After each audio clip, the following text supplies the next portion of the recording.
So I'm really excited to share with you today, and part of that comes with kind of the end of the school year. Everybody's kind of breathing a big sigh of relief, and summer is now ahead of us, and we're excited to play and to pray outside and to just kind of find more peace maybe in our day-to-day. So to start off, I kind of just, by show of hands, who here has ever felt tired or run down? Oh, good, everybody, good, we're on the same page. And so those of you who did raise your hand, so everybody, okay, how many of you have ever felt like you need to push through that tiredness? Like you can just have a cup of coffee and you'll make it. Oh, good, most of you, good. You're like me then. So I'm a person who I often convince myself that if I do have that cup of coffee or that Diet Coke, I'm gonna make this day happen. You know, I'm gonna meet with the people I need to, I'm gonna plan that next event, I'm gonna get that laundry done. All these things on my to-do list are just gonna happen and it'll be really great. However, when I usually push through like that, I kind of forget about myself and that sometimes, you know, we need to take a break from things. So I'm really horrible at self-care. My coworkers here often have to tell me to take a day off. For example, tomorrow they said, Kelsey, don't come in because you've been here the last 8 days. So I like to be busy. I like to get things done, and there's always things to be done. And for me, unfortunately, sometimes taking that quiet time or pausing, it seems more like a burden than a blessing to me. So a little bit more kind of about my background, kind of this past year. This past September, I returned home from a 13-month teaching experience in South Korea. My year abroad was one of the most intense cross-cultural immersion experiences I have ever had, or will ever have, probably. I taught English at an all-boys high school in a small mountain town in the northeast region of the country. I was about 2 hours from the North Korean border. And I was the only native English teacher at my school, okay? And I spoke very little to no Korean. I could say hello and goodbye, and that was about it. So I was constantly out of my element, just, what's going on? What are you saying? Just never quite being caught up to the situations around me. I taught a total of 500 students, grades 10 through 12 each week, so I had about 36 classes. I saw each student once a week, and we would work on these conversational skills. What is small talk? How do you write things, anything, because they don't do a lot of writing over there. So we would work on these things in class, and that was all fun, all boys. It's always an adventure. And on the weekends and during our school breaks, I would travel like crazy. I think every weekend, maybe with the exception of 1 or 2 weekends, I was either seeing something new in Korea or I was in another country around Asia. And I checked a lot of things off of my bucket list last year. It was pretty cool. I traveled and I met new people from all over the world. And it was this amazing, life-giving adventure. And there were new foods and new languages and this constant adrenaline rush of just being thrown into the most bizarre situations you could possibly imagine. Just things we just don't do here. So all of this, it was so amazing and it was such a blessing, but at the same time, it was also 200% exhausting. I was constantly on the go, constantly meeting new people. I'd have to remind my brain to stay engaged in these social settings that I couldn't understand. I'd have to sit down to dinner with my coworkers, and they'd be blah, blah, blah, blah, blah, and I'd be like, yeah. So just having to be aware of the things around me, it's exhausting. When I returned to the US in September, there were 2 questions that everybody asked me. The first was, so how was Korea? And this is a terrible question. You should never ask anybody, like, how was your trip? Because there's no good answer. I can't give you any particulars about my trip. I can't really share about my experience in that question.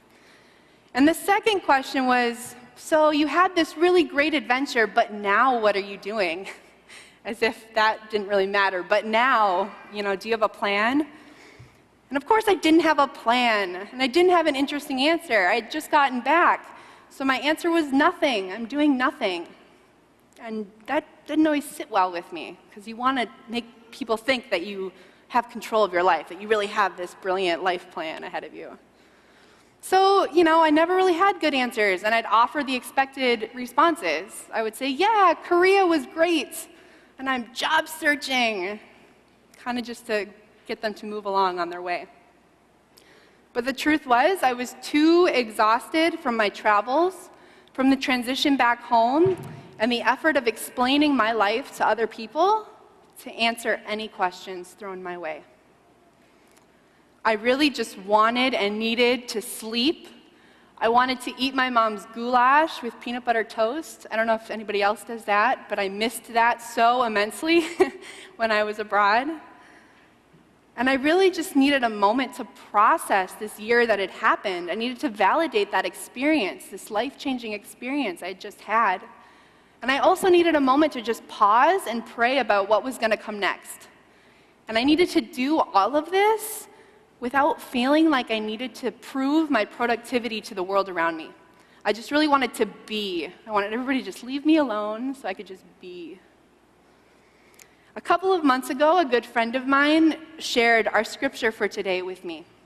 And it put much of this transitional experience into perspective. And I found that the prophet Elijah and myself, and maybe you also, that we have a lot of similarities, which I thought was kind of cool. He's a prophet, right? So I want to give you a little background before we jump into our scripture for today, just so you can know a little bit about Elijah and who he is and what's happening. So Elijah comes into the book of 1 Kings in about chapter 17, and he is a force to be reckoned with. You do not mess with Elijah because he means business. He is working for God, and he's going to get the job done, okay? And so he's going around, and he's fiercely proclaiming the word of the Lord to the Israelites. And he's denouncing them for breaking God's covenant, because at the time, they are praising these other pagan gods. They are not praising God. And Elijah is saying, no, this isn't cool. Like, we need to change something. This isn't working out. Okay, so he challenges the prophets of Baal, or the prophets of these pagan gods, to kind of a duel, okay? And he says, you guys, you need to get an offering together, and once you have your offering together, you need to call to Baal, call to your God, and ask him to send some fire. And if he sends fire and he lights this offering on fire, then that God is real. But if it doesn't happen and he doesn't respond, then sorry, your God is no good. So they do this, they get this offering together, and they're calling and they're saying, hey, Baal, give us some fire, and nothing's happening. And Elijah is being pretty smart about this. He's like, haha, I knew, told you so. Okay, and he even starts mocking them a little bit, okay? And he's saying, oh, maybe your God is meditating. Maybe he's sleeping and needs to be woken up. Just kind of making fun of them a little bit. So eventually, when the prophets of Baal, they're giving up. Oh, we give up on our God. And Elijah has to prove them otherwise. So he sets up an offering. Hey, God, send me some fire. The fire comes. The prophets of Baal are like, wow, your God is the best. He's amazing. And they say, yeah, okay, your God. We're on board with your God. And then Elijah kills them all, okay?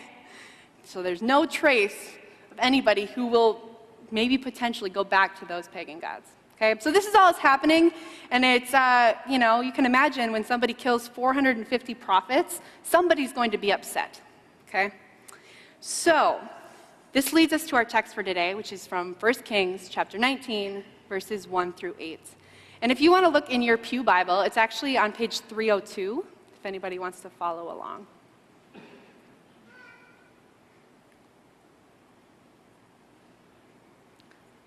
So it starts out by saying, Ahab told Queen Jezebel all that Elijah had done and how he had killed all the prophets with the sword.